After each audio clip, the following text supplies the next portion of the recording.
ایک بات میں طے کرنا چاہتا ہوں کہ کیا ہمیں اس پاکستان سے محبت ہے یا ہم اس کو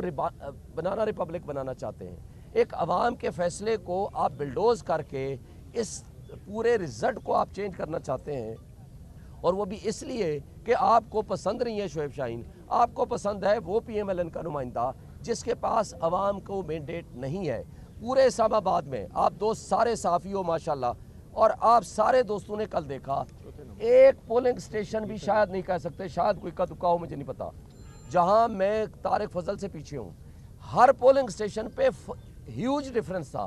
آدھے سے زیادہ کا فرق تھا، ایون دیہاتوں میں بھی اس سے زیادہ فرق تھا، اور تمام پولنگ سٹیشنز کا رزلٹ ہمارے پاس موجود ہے، اور رات کو جا کر کے انہوں نے اس کو ایکسیپٹ کیا، کسی نے اس کو ریجیکٹ نہیں کیا، کوئی آبجیکشن نہیں لگایا، کسی نے اس 45 فارم کو تبدیل نہیں کیا، اس یہ نہیں کہا کہ یہ غلط ہے، کوئی کسی حوالے سے کچھ نہیں ہوا۔ تو آج جس انداز سے یہ بدنیتی کر رہے ہیں، یہ اداروں کو ڈسکریڈٹ کر رہے ہیں، یہ ملک کی اکائیوں کو کمزور کر رہے ہیں، یہ ملک کو معاشی تباہی کے دہانے پہ لے کے جانا چاہتے ہیں، اور اس کی ذمہ داری میں ایک بات پھر کہوں گا سپریم کورٹ پہ بھی آتی ہے، الیکشن کمیشن پہ سب سے زیادہ آتی ہے، اور یہ بیوروکریسی جس نے اپنی بددیانتی پہلے ثابت کر دی تھی جب ہمارے نامینیشن فارم ریجیکٹ کیے۔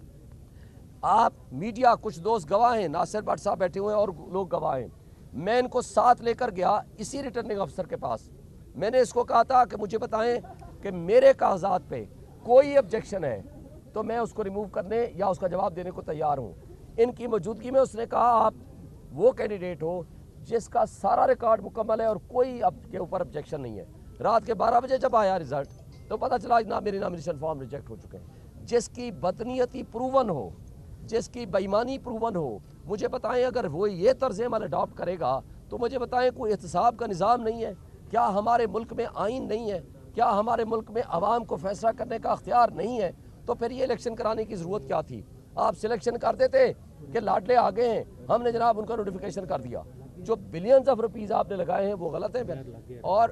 اور یہ سب کچھ جو کچھ ہو رہا ہے یہ انتہائی غلط ہے۔ ہم اس کو چیلنج بھی کریں گے اگر ہمارے خلاف فیصلہ آیا، اور اس کے بعد میں ایک بات واضح کر دینا چاہتا ہوں، جو کچھ یہ بنیادیں رکھ رہے ہیں یہ ملک کی تباہی کے مترادف ہے، ملک کی جڑیں کھوکھلی کرنے کے مترادف ہے، ملک کو معاشی تباہی میں دھکیلنے کے مترادف ہے، اور اس کا بہت بڑا لاس ہوگا۔ اس لیے دیکھیں جب پبلک اور قوم اٹھتی ہے نا، وہ اپنے غصے کا اظہار جس کے خلاف ہوتا ہے اور جس سے محبت ہوتی ہے، یہ ایک عوامی ریفرنڈم تھا کل سارے پاکستان میں عمران خان کے حق میں، وہ اظہار کرتی ہے عوامی انقلاب کے ذریعے، پرامن انقلاب کے ذریعے اپنے اظہار کرتی ہے۔ اگر اس کو اس کے حق سے محروم کر دیا جائے تو آپ نے شیخ مجیب الرحمان والا انجام دیکھ لیا۔ اللہ نہ کرے ایسی سچویشن ہو۔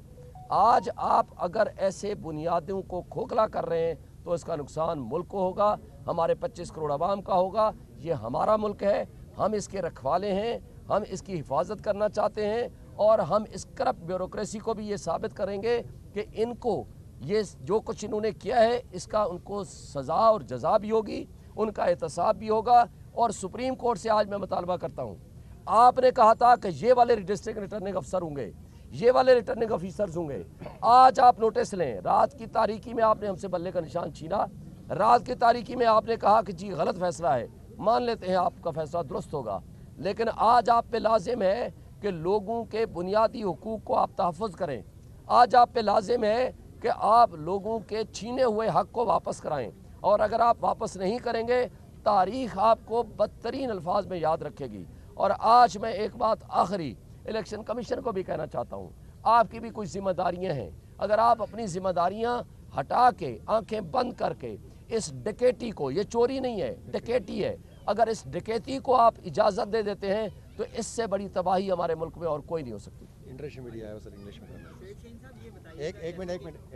انٹرنیشنل میڈیا سے الگ بات کرنا۔ صاحب یہ بتائیے گا کہ جیسا کہ اسلام آباد کے تینوں حلقوں سے جو ہے تحریک انصاف کے جو آزاد امیدوار ہیں ان کو ہرا دیا گیا ہے، تو آپ کو کیا لگتا ہے کہ آپ احتجاج کرنے جا رہے ہیں یا پھر وہی عدالتوں میں جائیں گے جہاں پر آپ کہتے ہیں کہ ہمیں ان پہ اعتبار نہیں ہے؟ دیکھیں ہم دونوں طریقے اڈاپٹ کریں گے، اس کے اندر ہم اپنی پالیسی ڈیسیژن لیں گے، اور کنسلٹیشن کے ساتھ مشاورت کے بعد آپ کو ضرور بتائیں گے. لیگل تو ہم نے کرنا ہی کرنا ہے. ہم پاکستان کی عدالتوں میں ہی ہم لیگل طریقہ کر لیں گے, لیکن پاکستان کی عدالتیں اگر اپنے آپ کو ایکسپوز کر کے عوام کے سامنے, پبلک کے سامنے, پوری انٹرنیشنل میڈیا کے سامنے ڈسکریڈٹ ہونا چاہتے ہیں تو یہ ان کا اپنا چوائس ہوگا, اور دنیا ان کو جس انداز اور جس الفاظ سے یاد رکھے گی وہ بھی تاریخ کا حصہ ہوں گے. آج بھی